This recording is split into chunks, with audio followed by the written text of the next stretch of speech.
So first things first, you want to get the car in the air, giving you enough room to work on it. Tinfoil tape, muffler, cement, and a light.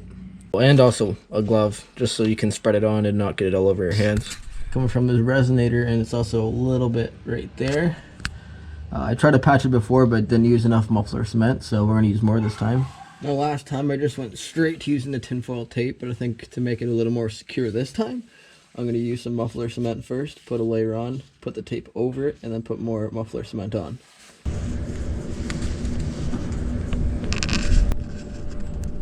The tinfoil tape will be the second layer, like I said. Next to go on is more muffler cement. Let that dry, and then just for safety, I'll do one more.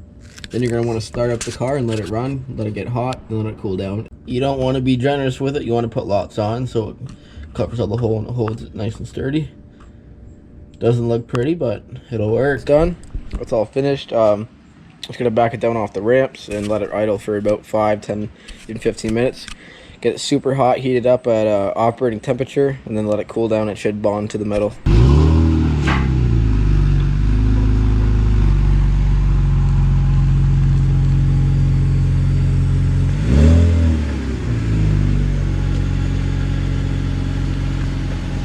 You just want to get it up to operating temperature, which is for the E46 about halfway.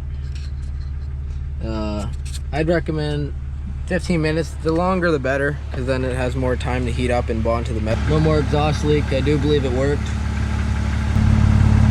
Sounds pretty healthy now.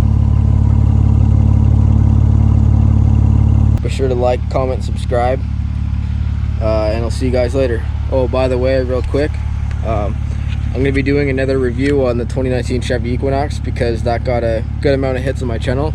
So now that I'm better at editing, I'm going to go ahead and redo that. So you guys seem to enjoy that last time, or people searching to buy this vehicle anyway, so we'll get that done. With all that being said, hope you guys have a great one. See you later. Say bye.